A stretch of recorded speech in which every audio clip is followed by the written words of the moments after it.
The police lights flashed outside my house, blaring red and blue, cutting through the dark silence of 3 a.m. I was standing in the doorway, my hand still gripping the doorknob, feeling the weight of exhaustion sink into my bones. I rubbed my eyes, barely processing the surreal scene unfolding in front of me. Karen, that overbearing, self-appointed HOA enforcer, was standing smugly on the sidewalk, her arms crossed over her chest like she was some kind of suburban queen. She was talking to the officers, trying to look innocent and indignant, all while claiming that I was blocking her guests from parking in my driveway. Freeze frame, yep. That's me. The guy whose private well HOA Karen tapped into to illegally water her garden. What did I do? I flushed her system with sewage. And oh buddy, that was just the beginning.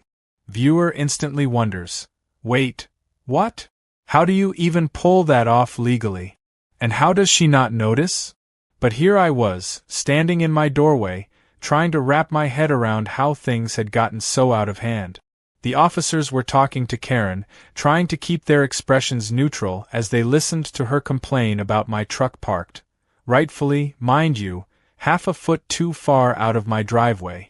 You know, so her precious guests wouldn't have to park in the ample street parking available across the road. I was tired, I was frustrated, but more than anything, I was baffled. How had it come to this? Sir, it's a simple request, one of the officers said, his voice trying to remain calm but with that underlying note of disbelief. If you could just move the truck so her guests can park, we wouldn't have to escalate this. I blinked. I couldn't be hearing this. Escalate? I scoffed. What are we, fighting a war here? Is this an international conflict over parking spaces? I wasn't trying to be funny, but at that moment I just couldn't help it. The absurdity of it all hit me like a ton of bricks. Karen wasn't even listening to me. She was too busy gloating, putting on the show of a lifetime for the officers. You see, officer, I've lived here for 20 years, and I've never had trouble with neighbors until this guy moved in. She was practically glowing, like she'd just won some sort of moral victory by making my life hell. And now he's causing issues for my guests. They should be able to park wherever they need. I shook my head. If there was one thing I knew about Karen, it was this. She had a knack for turning trivial matters into full-blown catastrophes. This was all about control for her. It was never really about the parking or the so-called guests. It was about power. She had spent years bullying the HOA into doing her bidding, and now, here I was, the latest target of her self-righteous wrath. The problem was, I wasn't playing by her rules. Ma'am, could you just... One of the officers began, trying to interject, but Karen was on a roll, and once she started talking, there was no stopping her. I just want to be treated fairly. Karen snapped, her voice rising in that shrill, entitled pitch that made everyone within a 10-mile radius regret their life choices. Why should I have to tell my guests to park across the street like they're second-class citizens? This is a neighborhood, not a parking lot. She waved her hand dramatically. This guy is causing trouble for everyone. I opened my mouth to respond, but one of the officers cut me off, probably trying to avoid an all-out war. Sir, if you could just move the truck, we'll be out of your hair. And that's when it hit me. I had been through this before. Karen didn't care about what was fair. She didn't care about anyone's needs but her own. This was the same woman who had once marched into my yard to accuse me of having weeds growing near the sidewalk, while she had an entire garden of illegal plants right in her backyard, all because she decided the HOA rules didn't apply to her. And don't even get me started on how she siphoned water from my private well for months. The nerve. But I'd already had my fun with her by then. After the first time she'd violated my property rights, I decided it was time to make her realize that she couldn't get away with this nonsense anymore. That's how I found myself flushing her irrigation system with raw sewage, in the most completely legal way possible, of course. Don't get me wrong, it wasn't about revenge at first. It was just a little corrective action. A reminder that nobody, not even Karen, could just do whatever they wanted in the neighborhood. Now, though, standing in front of the officers, I could tell Karen was playing her usual game of manipulation. She thought she was untouchable, like her petty HOA crusades could shield her from any consequences. But the problem with people like Karen is that they never expect you to fight back. They think they can just push you around, throw around their important guest nonsense, and get what they want. Well, not this time. Officer, let me get this straight, I said, voice calm but dripping with sarcasm. You're asking me to move my truck because her guests can't be bothered to park on the street, which is what every other person does in this neighborhood. Am I hearing that right? The officer gave me a look, but he didn't answer. Karen, on the other hand, wasn't having it. She huffed. I've been nothing but reasonable with you, and this is how I'm treated? She threw her hands up, already preparing for her next dramatic tirade. And that's when it hit me. I wasn't the one who needed to explain myself. She was. The officers had already let her get away with too much, and if they didn't do something, I would be the one left to deal with the consequences. But that wasn't going to happen. No, Karen had just made her mistake, and I was going to make sure she paid for it. With a sly grin, I walked back inside my house, leaving the officers and Karen standing there, dumbfounded. They weren't sure what to make of me, and I loved it.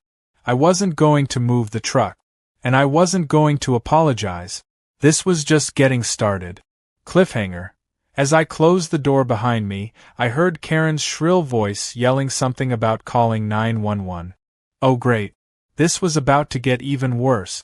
The door slammed shut behind me, but I could still hear Karen's voice, rising in pitch as if she were auditioning for a role in some terrible drama. This is outrageous. I'll call 911, she screeched. At that moment, I couldn't help but chuckle. It wasn't even a real emergency. My truck wasn't blocking anyone's driveway, but Karen was a master at making mountains out of molehills. I walked away from the door, trying to shake off the disbelief that had taken over my entire body. This was the point I knew things were going to escalate. I didn't just have to deal with Karen anymore. Now I was going to have to deal with the authorities. And who knows? Maybe this was exactly what Karen wanted. A chance to put me in the hot seat and make me look like the villain in her perfect little world. I made my way back to the living room and collapsed onto the couch. The night had been long enough, and now I was dealing with Karen's ridiculous stunt. I tried to stay calm, even though every inch of me wanted to march back outside and give her a piece of my mind. I knew that would only make things worse, though. In the silence of my living room, I could hear the distant sound of Karen still yelling outside, probably giving the officers an earful about how much of a troublemaker I was. The thought of her standing there, spinning her version of events, made me cringe. This wasn't about parking anymore. This was about control, her need to dictate everyone's actions, even if it meant making a mountain out of the smallest of pebbles. I glanced at my phone. No messages. The only thing lighting up the screen was a notification from the HOA board. Oh, perfect. They'd been sending me passive-aggressive emails ever since Karen started stirring the pot. The first one came after Karen reported me for loud noises, because I had the audacity to run my lawnmower at a reasonable hour. The second one came when she complained about a small crack in my mailbox. According to Karen, the HOA standards demanded no cracks in mailboxes, no matter how insignificant. Each email was another reminder of how deep Karen's reach ran. The HOA was like her personal puppet show, and she was the star. I opened the email and skimmed through it. Sure enough, it was another warning about neighborhood disturbances, citing the recent issues between me and Karen. They weren't even taking the time to listen to both sides. It was all about appeasing her.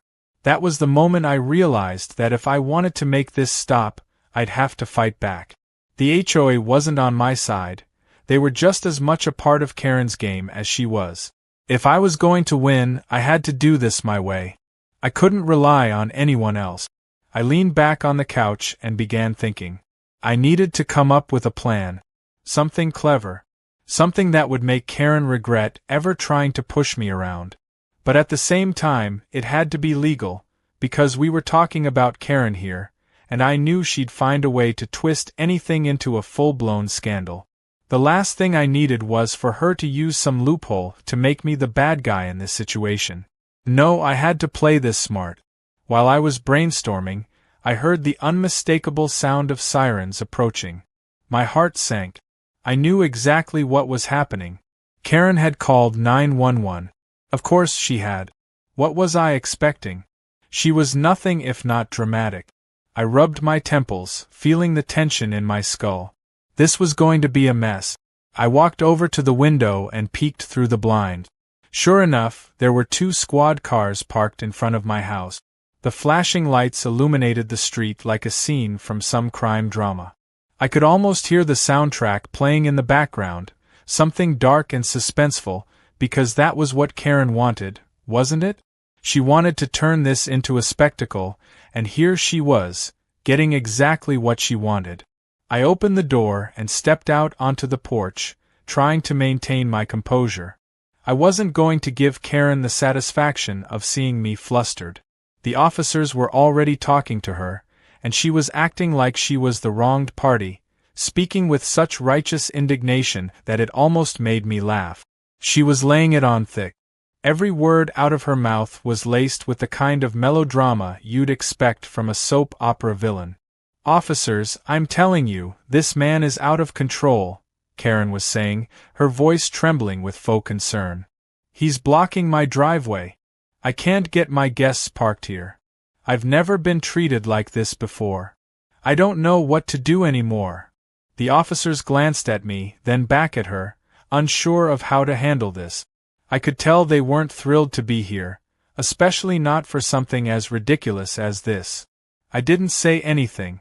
I just stood there, waiting for one of them to finally address the absurdity of Karen's complaint. "Ma'am, can you explain what happened?" one of the officers asked. His tone was neutral, but I could see the frustration in his eyes. He had dealt with enough of this kind of thing to know it wasn't worth his time. He wasn't about to get involved in some HOA drama that didn't even belong in his jurisdiction. Karen shot me a venomous look before launching into her version of events. "This man has been nothing but trouble since he moved in. And now he's blocking my driveway so my guests can't park. I'm just trying to get them settled, and he's making it impossible. How is that fair? This is a family neighborhood, not a circus." I could barely hold back my eye roll. A family neighborhood? Really? This woman was acting like I had kidnapped her guests or something. The officer looked over at my truck, parked exactly where it was supposed to be, a good 3 feet away from Karen's driveway. It wasn't blocking anything. "But still," he asked, "could you move the truck, sir, just to avoid further escalation?" I shook my head slowly. "I'm not moving it," I said, my voice steady but firm. "It's parked exactly where it's supposed to be, and I'm not going to let her push me around just because she doesn't want to park across the street. There's plenty of space there." Karen's face twisted with disbelief, her smug expression cracking for just a second. "This is unbelievable," she exclaimed, her voice rising to a new, shriller pitch. "I can't even deal with this anymore." As if on cue, she pulled out her phone and started dialing 911. I couldn't believe it. Was she seriously going to call the police again? I could hear her speaking to the dispatcher, her words dripping with fake tears. "Yes, officer, I need help. This man is refusing to move his truck. It's blocking my driveway, and I'm at my wit's end." And that's when I realized something. Karen had no intention of letting this go. She was going to make my life miserable, no matter what. She was dragging this situation on to the point where it would be impossible to back down. And that's when I decided, if she wanted a fight, I'd give her one. I wasn't going to fold, not this time. I was going to play her game, but on my terms. As the sound of the sirens got louder in the distance, I felt a surge of determination. This wasn't over. Not by a long shot. I could already feel the wheels of revenge beginning to turn. And Karen? Well, she had just made the biggest mistake of her life. The next day, I woke up to an unusual silence. No Karen standing in my yard screaming about imaginary parking violations, no HOA emails flooding my inbox with more passive-aggressive reminders about neighborhood decorum. It was almost too quiet. But I knew better than to think it was over. Karen hadn't won, not yet. In fact, I was just getting started. She had pushed me to a breaking point, and now I was going to make sure she understood exactly who she was messing with. I brewed a strong cup of coffee and sat at my kitchen table, thinking through my options. I'd learned a lot from the previous night. Karen's entire strategy had been based on her expectation that I would fold, that I would cave to the pressure of police visits and HOA complaints. She was used to people rolling over for her, giving in to her ridiculous demands just to avoid conflict. But I wasn't like everyone else. I wasn't going to play by her rules anymore. I wasn't going to be the passive neighbor who cowered whenever she decided to throw a tantrum. No, it was time to flip the script. The first thing I needed to do was start gathering evidence. I wasn't going to let Karen use her charm and manipulation to spin a false narrative about what had happened. I went out to my driveway and checked the position of my truck. It was exactly where I'd parked it, far enough from her driveway to be completely unobstructed. Karen's guests had no issue parking across the street. This was all a power play. But I wasn't about to just sit back and let her twist the truth. I started taking pictures from different angles, making sure I had a clear record of where my truck was and how much space was available for anyone to park on the street. Once I had that covered, I turned to my next step, the HOA. I knew they'd be circling back to me soon, probably with another one of their well-crafted warnings. I needed to stay ahead of them, to make sure I wasn't the one caught in their web of incompetence. I picked up the phone and called the HOA office, acting like everything was perfectly normal. I didn't mention Karen, not yet. I wanted to play this smart. I asked about the exact wording of the neighborhood's parking policy, making sure to get every detail down. The HOA rep on the other end was happy to oblige, telling me all the things I could and couldn't do. The rules were crystal clear. I was perfectly within my rights to park in my own driveway.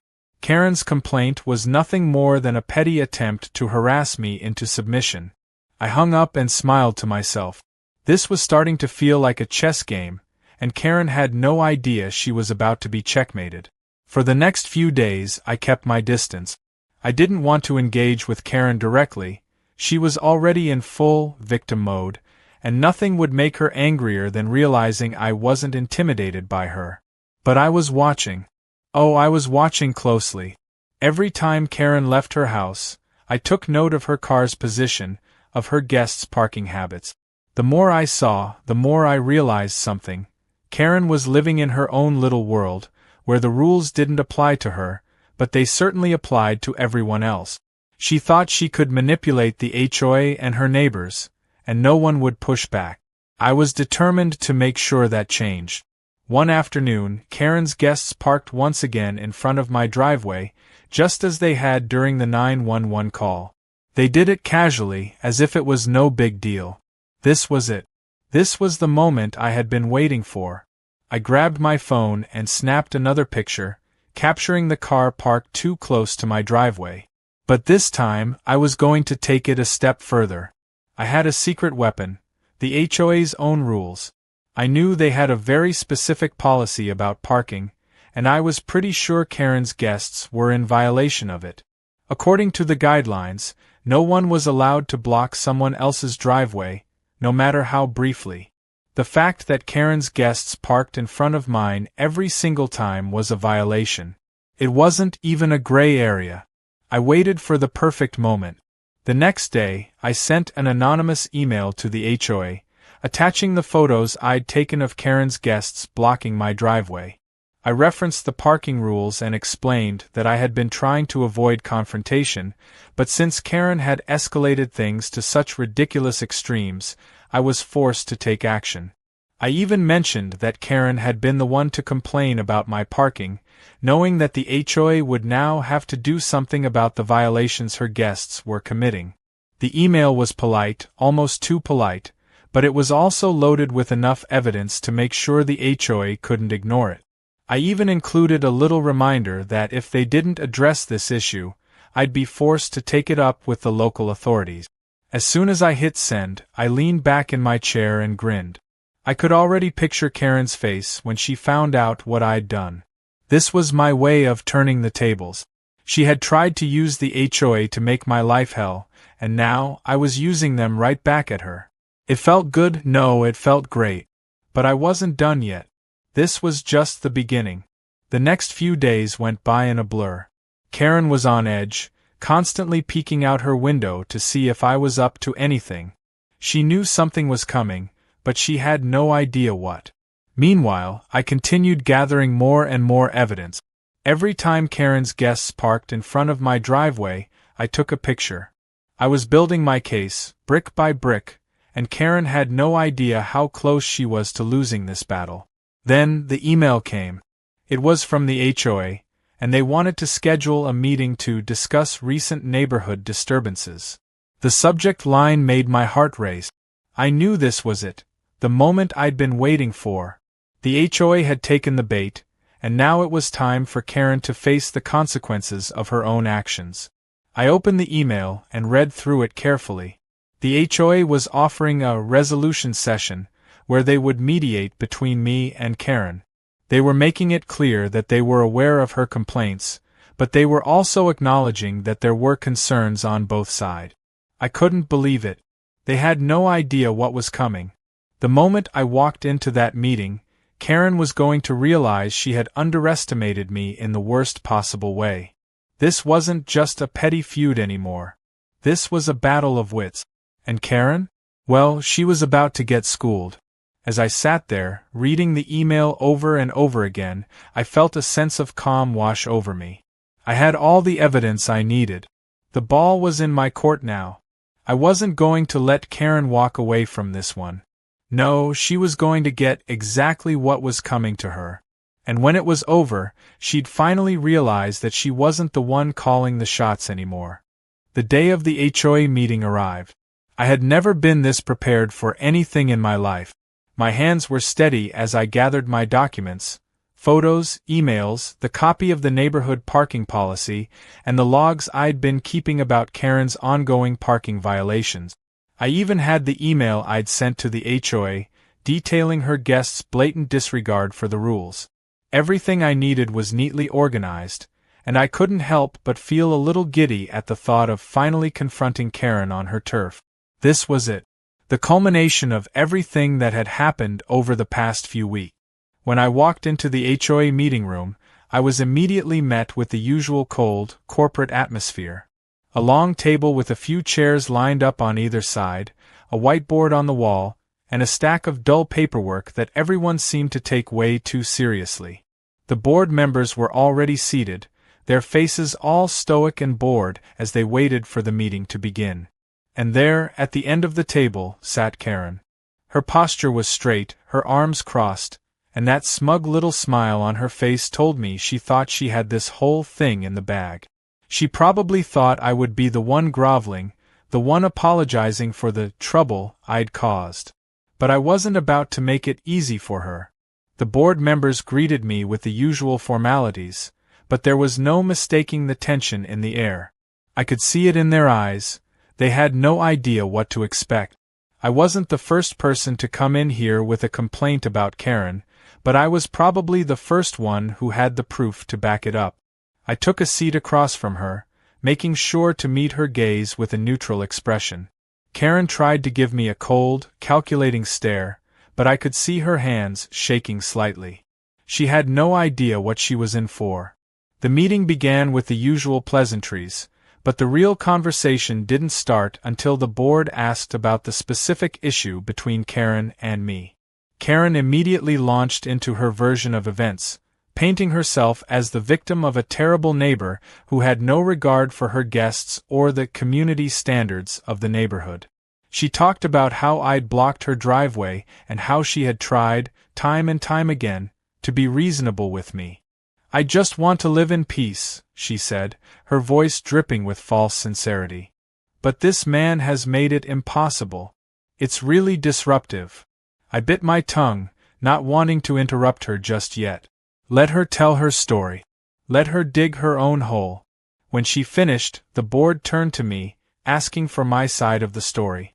I calmly stood up and began speaking, outlining everything that had happened in a clear and concise manner. I explained how Karen had approached me the day before the 911 call, demanding I move my truck so her guests could park in my driveway. I described how I had politely declined, knowing full well there were plenty of street parking spaces available. And then, of course, I told them about the 911 call and how she had escalated a simple parking dispute into a full-blown emergency.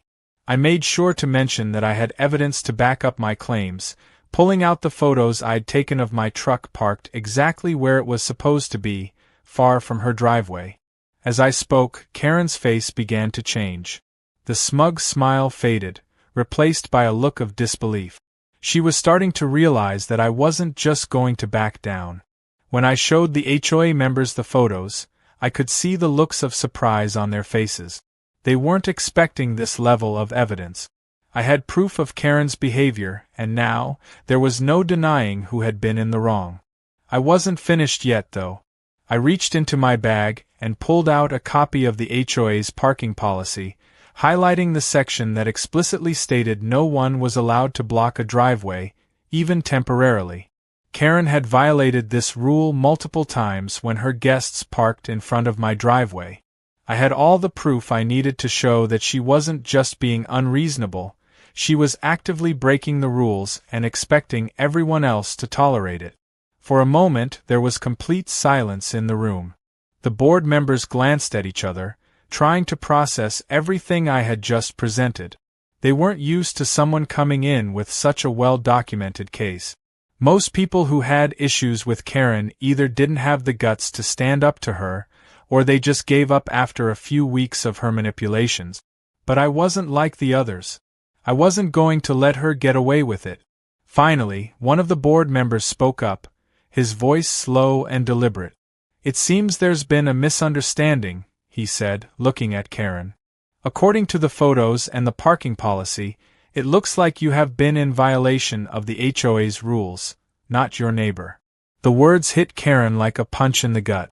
Her face turned red with embarrassment, and for the first time since the meeting started, she looked unsure of herself. "No," she stammered, trying to regain some composure. "That's not true. He's making it all up. This is just a smear campaign. He's lying." Her voice cracked, and I could tell she was losing control of the situation. The board members exchanged uncomfortable glances, clearly caught between a rock and a hard place. They didn't want to anger Karen, but they also knew she had overstepped. It was obvious to everyone in the room that Karen had been the one causing the problems, not me. One of the board members cleared his throat. "Karen, we've reviewed the evidence, and we cannot ignore the fact that your actions have been disruptive. We'll need to issue a warning, and we will be investigating further." Karen opened her mouth to protest, but before she could say anything, the board continued. "Additionally, we'll be placing a formal note on file regarding the repeated parking violations from your guests. We expect this to be addressed." The look on Karen's face was priceless. She was seething, but there was nothing she could do. She had been caught in her own web of lies, and now the HOA was finally holding her accountable for it. As the meeting concluded, I felt a sense of relief wash over me. I had done what I set out to do. I had exposed Karen for the petty, manipulative person she truly was, and I had used the HOA's own rules against her. There was no way she could come back from this. When I walked out of the meeting room, I felt like I was walking on air. For the first time in a long while, I had taken control of the situation. Karen's power had been stripped away, and it felt incredibly satisfying to know that I had been the one to bring her down a peg. I knew this wasn't the end. Karen wasn't the type to take defeat gracefully, but for now, I had won. And that was enough. As I headed back home, I couldn't help but smile to myself. This had been the perfect revenge. Not the kind of petty payback where you do something destructive or underhanded. No, this was better. This was about using the system to hold Karen accountable, to show her that not everything could be bent to her will. And as for me, I had proven that sometimes the best way to win against a Karen was by playing the game smarter, not harder.